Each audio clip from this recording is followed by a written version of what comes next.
Hey there, YouTubers. Raven here. I'm sorry this is coming out a week later. Like, I don't know. I had trouble with my tablet, which is what I film this on.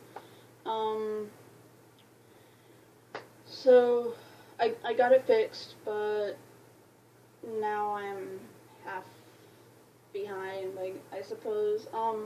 So I am going to go over episode 7 now, and I'll do the top 3, which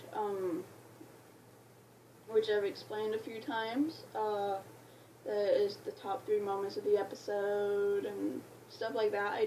I've started to do it for every episode since episode 3. I started it. So there's no, not episode 3, episode 4. Sorry. So there should be a few out there. So yeah, and then tonight I'll after I watch those, I may film the episodes for tonight. I may just do them tomorrow, make the videos for them. It depends on how late it is when I get to it. Okay. So, now that we've gotten that out of the way, let's get to the episode. So this is Legend of Korra, Book 3, Episode 7, entitled The Original Airbenders. We get to see, Tenzin trying to teach everyone. He's not a very good teacher. He thinks too much of them as too much. He wants too much out of them that they're not ready to give.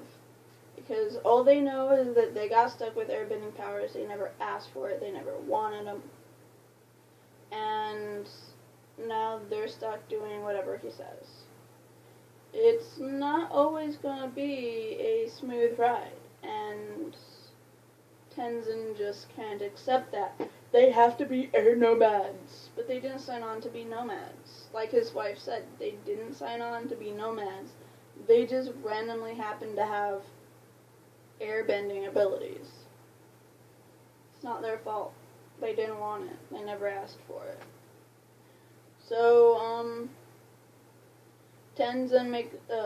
Korra makes a call to Tenzin and gives him advice that we know later kind of backfires. But, she says conflict resolution is what I do. And I'm sitting there going, really? Since when? All you do is cause conflict. She only resolves the conflict at the end of every season. She's really only resolved like 2 or 3 conflicts. And the personal 1 or 2. But, really? Seriously? It's not her thing. Not yet. She hasn't experienced the spiritual enlightenment that comes with airbending. So Tenzin takes her advice and goes to Boomy, which would be a good idea if he executed it right, which he didn't. He did not execute that plan correctly. Therefore, he ended up taking control and being a drill sergeant no one wants to follow. And they don't have to, because it's not a military operation. So, it doesn't work because he pushes them too hard, and Boomy just breaks. He's like, I'm done, I'm too old for this. I'm not gonna play along with you anymore. And then he doesn't speak to Tenzin for the rest of, until later on in the episode. But he just turns his back completely on Tenzin. Jinora is starting to want her tattoos, which is very cool. I'm kind of worried that she'll shave like that part of her head and then the arrow comes out like that airbending avatar. Like, we've seen her a few times. I don't remember her name. But in the last Airbender, we saw her when she was trying to help Aang with a problem, and it was an arrow, and half her hair was missing. So, I really don't want Jannar to look like that. She could just get, like, the airbending tattoos on her arms and legs. That'd be cool, you know, like on her back and upper neck. And maybe have the arrow down here, you know, and like go up to her hairline. But I don't want half of her hair gone. I don't think she'd look good like that.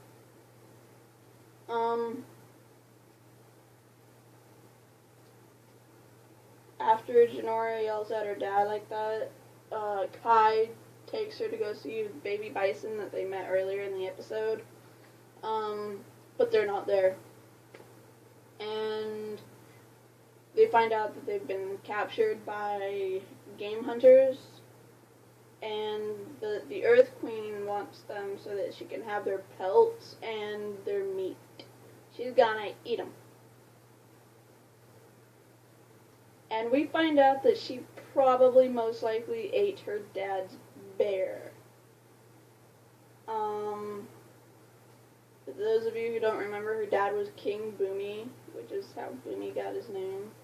The Tenzin's brother, named after Aang's earthbending friend, King of Ba Sing Se, who ended up having a witch of a daughter.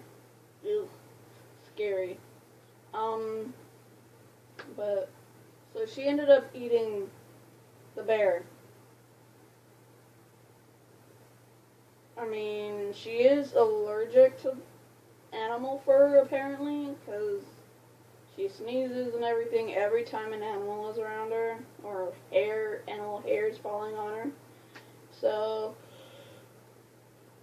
maybe that's why she ate him, but I think she could have just let the bear go.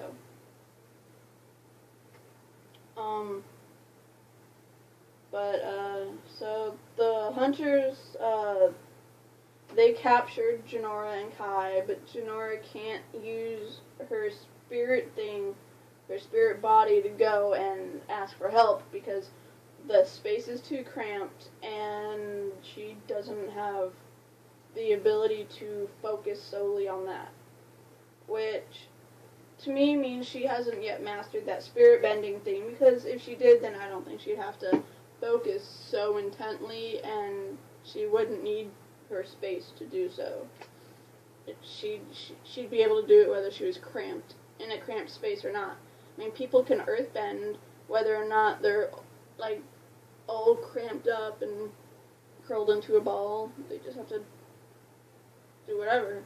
People can airbend, firebend, waterbend. When they're in really cramped spaces, they can metal bend and blood bend and stuff. I mean, so, therefore, to me, she has not yet mastered the spirit bending. So she just asks the spirits for help, and a little one comes up, and she asks it to go talk to her Uncle Boomy's spirit friend. I forgot the name of the blue bunny thing.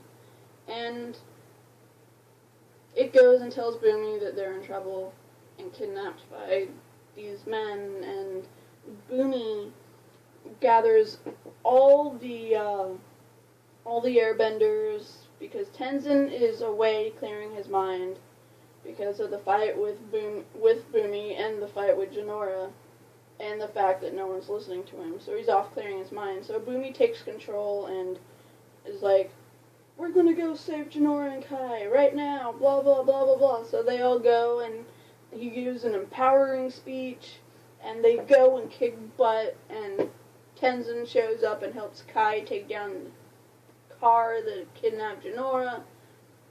It's a pretty cool scene, I mean, Kai kind of kicks butt, and Tenzin gives him props for his style. For his style as in how he does it, like, he did in good form, not his style as in, pow, you're harmless, you're defenseless, not harmless. You're defenseless, so I'm gonna beat the crap out of you. Not that type of style. But I liked that type of style. I mean, he was kidnapping Jinora. Beat the crap out of him. I don't care if he can earthbend, waterbend, whatever he can do, he ain't doing it. So just beat the crap out of him. Won't do it again. At least around there. And so Milo also gave his little speech. Milo is, I don't know how I feel about the Milo character. He's just really weird. But I like how he said, "Leave no airbender behind." So that's kind of like, we've all heard a statement like that before. Leave no man behind, leave no airbender behind. So I guess that might have been like a little shout out that the writers did. But I thought it was kind of cool. And then Boomy finally feels, Uncle Boomy finally feels like he belongs somewhere. Ever since he's been born and had siblings, he never felt like he belonged because it was either air nomads or waterbenders in his family. And he was a non-bender.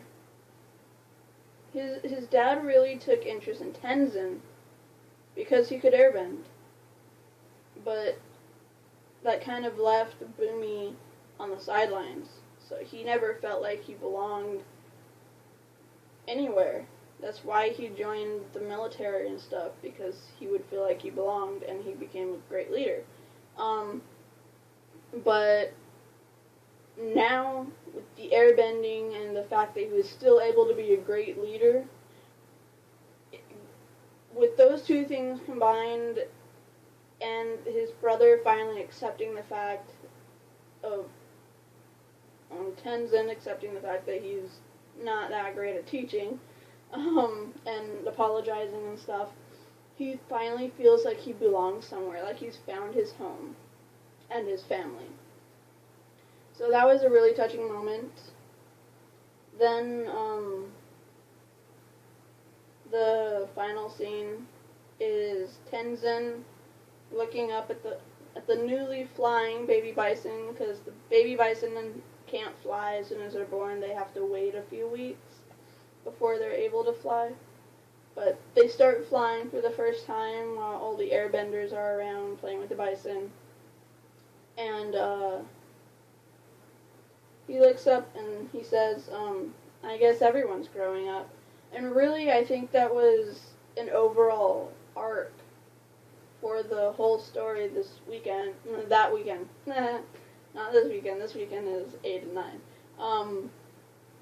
But really, we saw a maturity in Lin Beifong. She matured over episode 6, and I think Tenzin matured, and Jinora, and I don't know if Kai can mature.